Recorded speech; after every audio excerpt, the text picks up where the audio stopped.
DJ Yaduvanshi.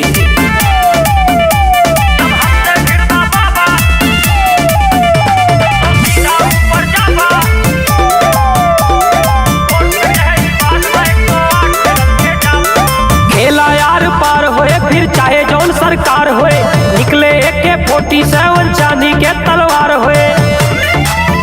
108 पे जावा खेला यार पार होए फिर चाहे जौन सरकार होए, निकले AK-47 और चांदी के तलवार होए। जब हमसे भिड़बा बाबा तो सीधा ऊपर जाबा, कोर्ट कचहरी बाद में 108 पे लद के जाबा। जब हमसे भिड़बा बाबा तो सीधा ऊपर जाबा, कोर्ट कचहरी बाद में 108 पे लद के जाबा। 108 पे लद के जाबा सीधा 108 पे।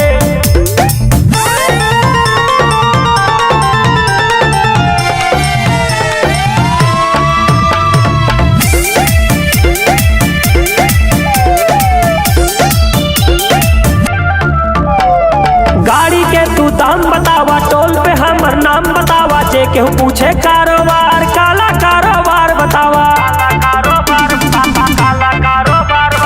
गाड़ी के तू दाम बतावा, टोल पे हमर नाम बतावा, जे केहू पूछे कारोबार काला कारोबार बतावा। गलती से तो माफ करब गर जान जान टकरावा, गलती से तो माफ करब गर जान जान टकरावा।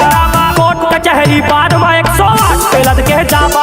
जब हमसे भिड़बा बाबा तो सीधा ऊपर जाबा, कोर्ट कचहरी बाद में 108 पे लद के जाबा। जब हमसे भिड़बा बाबा तो सीधा ऊपर जाबा, कोर्ट कचहरी बाद में 108 पे लद के जाबा। 108 पे लद के जाबा सीधा 108 पे।